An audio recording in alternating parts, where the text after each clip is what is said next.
An innovative air traffic control center is coming to Craig Field. Dallas County has a new superintendent, and the relationship between the mayor and city council deteriorates. That and more in this week's edition of the Selma Sun Spotlight, Selma, Dallas County's only local newscast. I'm Cindy Fisher, publisher of the Selma Sun. And I'm Todd Prater, staff writer for the Selma Sun. Here's this week's top stories.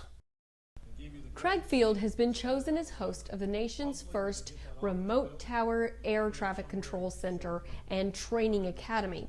The innovative aviation control tower company Advanced ATC, which is based in Valdosta, Georgia, announced in a ceremony at Craig Field on Thursday that they will invest nearly $5 million to bring the control center and air traffic control academy to Selma, Dallas County. It will bring up to 119 jobs and 25 to 50 students to the area per year. Renovation will be made on buildings that are on Craig's campus for the center and dorms that will be renovated to house students for the 48-week courses.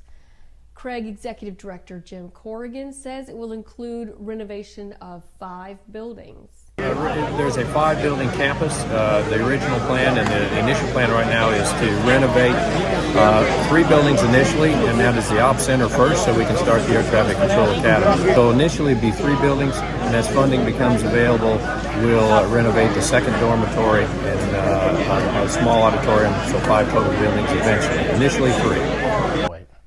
Dallas County School System has a new superintendent. He's Anthony Sampson, who comes here from Baldwin County School System.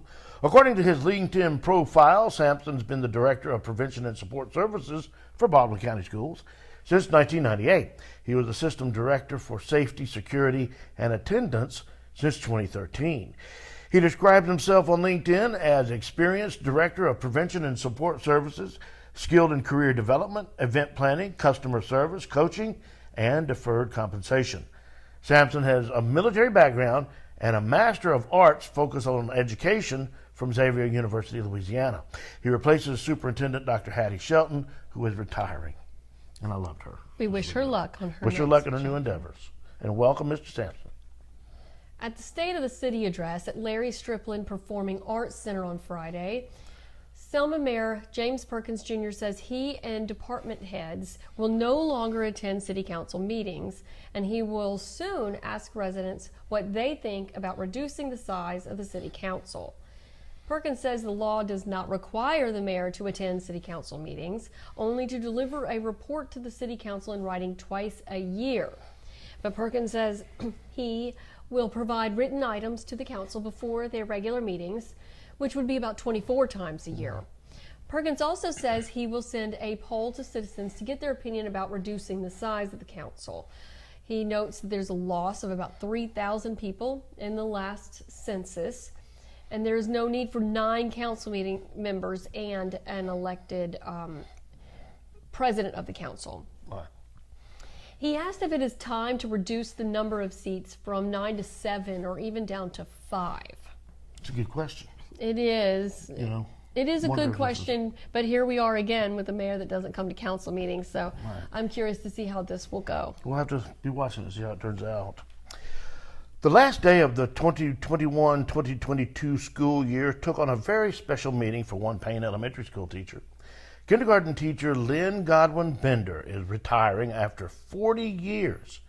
As soon as she graduated from Troy State University in 1982, she was hired at Payne and has been there ever since. Matter of fact, in the same classroom for 35 of those years.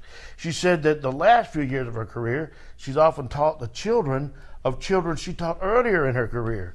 She says she keeps in touch with a lot of her former students and even says, it may be time to move on to something else, but I will not ever close this out. It will always be a part of me. That's so wonderful. It is. She's a wonderful lady, and she says that, you know, when she goes out in public, there's people come up to her and hug her all the time and talk to her. Yeah, and she's made such a difference in so many children's lives. So many children. Can you imagine what she's done for those kids?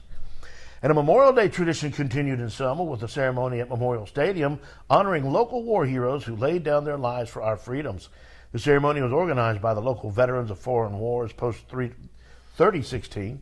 Post Commander Dennis Doherty said that it went really well and there was a good crowd despite the weather. It was very warm. Dallas County Sheriff Mike Grantham was the guest speaker, and he talked about the debt that we, as free Americans, owe to those who have paid the ultimate price to guarantee the freedoms that we enjoy.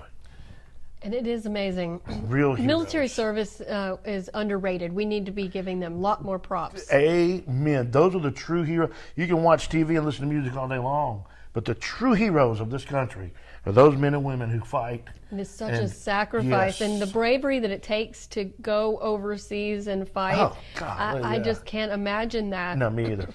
So You're right. we thank them for their service. And you know, another thing to think of too is the families.